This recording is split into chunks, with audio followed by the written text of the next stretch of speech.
Hi, my name is Jennifer Smith, and I am here to tell my story of abuse and healing through sexual trauma.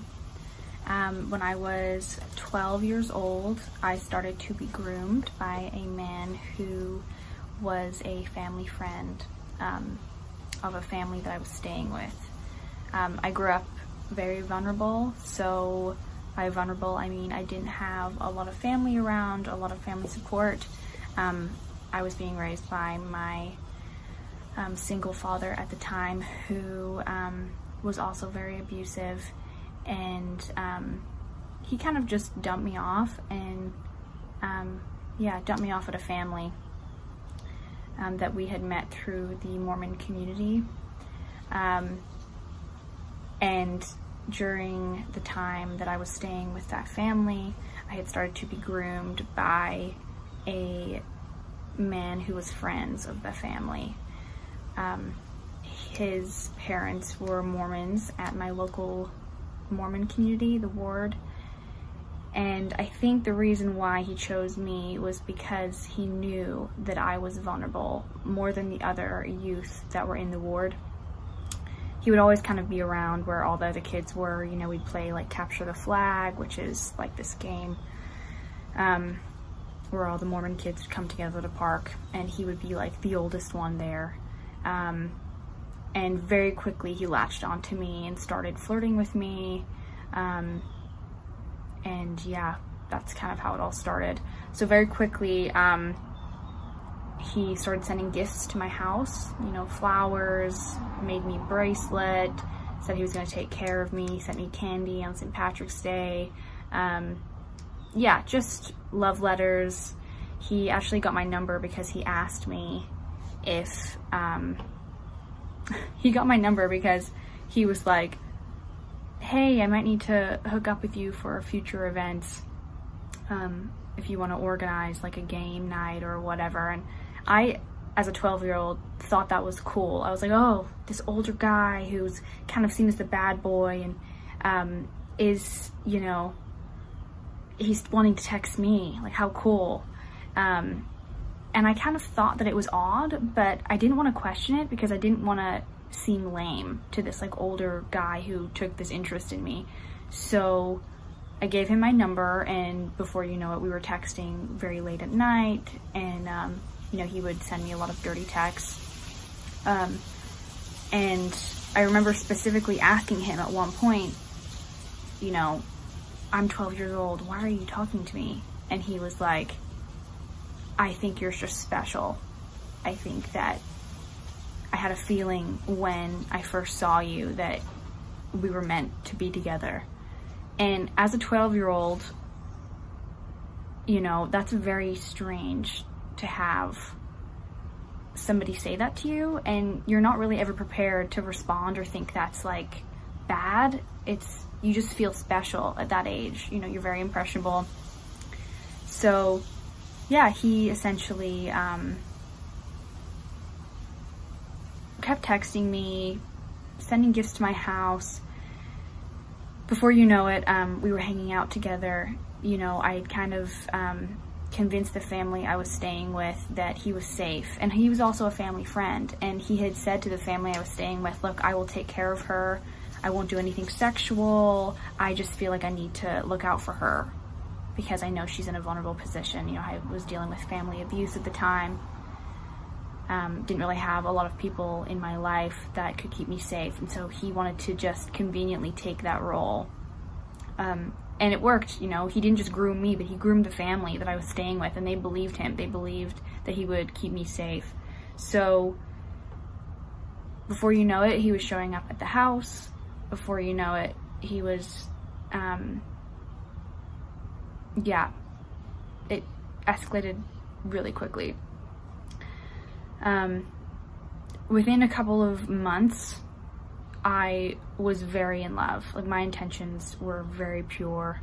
I was turning 13, and I felt like the cool girl in middle school who had the older boyfriend.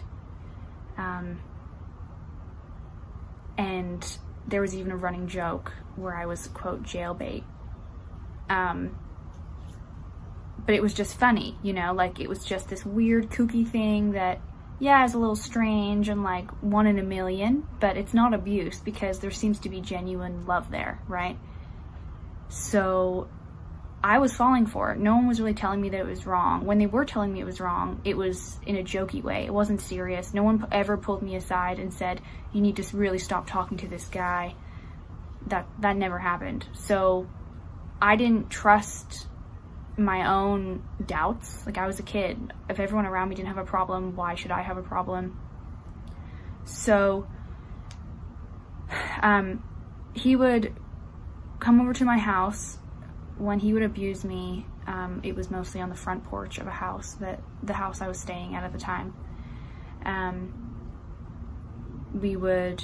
He would do stuff to me. I never did any stuff to him. Towards the end, I thought we were having a legitimate relationship, but towards the end of our relationship, there's a bit more pressure for me to do stuff to him, but I never felt comfortable. It was terrifying, the idea of doing that. And I never did it. But when he did stuff to me, I thought that was love. He would tell me things like, I love it when I make you feel good. I love it when, like, how selfless am I? Like, I must love you so much because I'm only doing stuff to you. And, you know, even convinced me we were boyfriend and girlfriend, asked me to be his girlfriend. But of course, wasn't telling everyone else in his life that he was dating me. Within a couple of months after me already being in love with him, at this point I was so attached to him. He was my first sexual experience. He was my first really romantic emotional experience. I would have done anything for him, and he knew that. Very quickly he started telling me, you know, we're doing this sexual stuff. The world wouldn't understand our love. The world wouldn't understand what's going on. I need you to keep it quiet. I need you not to tell anybody. And it didn't take much convincing. Like, of course I was going to do that because I genuinely loved him. I thought that if people knew, they would stop our relationship. But people did know. People knew that we were romantic. People knew we were together. But people genuinely believed, if not looked the other way, that we weren't doing anything sexual and that he was gonna wait for me. But if people knew we were doing something sexual, like, he'd be in jail. You know, I would ruin his life. This is everything that he told me. I would ruin his life, everything would be over, and I would hate myself forever. God would be angry because he genuinely believed, he didn't genuinely believe, he told me he genuinely believed that God had told him that we were meant to be together and that the world wouldn't understand our love. So I needed to keep it quiet. So if I didn't keep it quiet, then I'm breaking what God wants. At this time in my life, I was a very new convert to the Mormon church, and he would weaponize God against me a lot, and it worked every time that he said, you know, God told me we were supposed to be together. God told me he wants this. I just fell for it completely. And yeah, I kept the abuse quiet until I was around 14, 15. I ended up moving state. I moved back in with my father and got a boyfriend in high school, and had many boyfriends, you know, throughout my teenage years, until now, and had kind of told them as a joke, like, oh, you're not the oldest guy I've been with, when they were, you know, maybe a junior and I was a sophomore. I'd make a joke out of it, and then they'd all ask me questions like, what do you mean, who's the oldest? And then I would tell them the situation where I was 12 and this guy was 19, and then I turned 13 and he was 20, and then I was 14 and he was 21. And they had kind of told me, what, Jen, like, that sounds like you were abused, and that guy sounds like a creep, you know. And at this stage, for years, I still genuinely believed he loved me. I genuinely believed, I mean, he groomed me for 2 whole years, you know, like, he didn't just sexually abuse me. Like, there was a psychological aspect to it. There was the preparation for him not to get in trouble. There was believing that I was being loved. There was the belief that we were going to be lifelong friends and that no one understands our connection. And every single romantic and sexual connection I had after that, I always compared to the connection that I had with him. And for that reason, that's why my teenage years and my young adult life was very difficult, because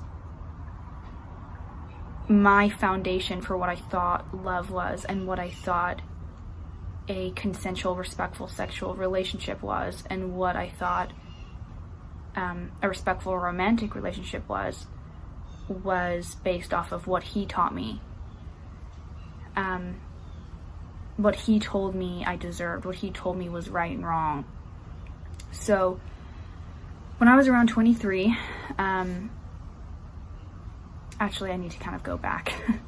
When I was 18, 19, years had went by in between my abuse with him and dating him again. He had messaged me every once in a while, checking in on me. And then finally, when I turned 18, 19, or actually, he actually started talking to me right before I turned 18. And I met up with him. He went to France.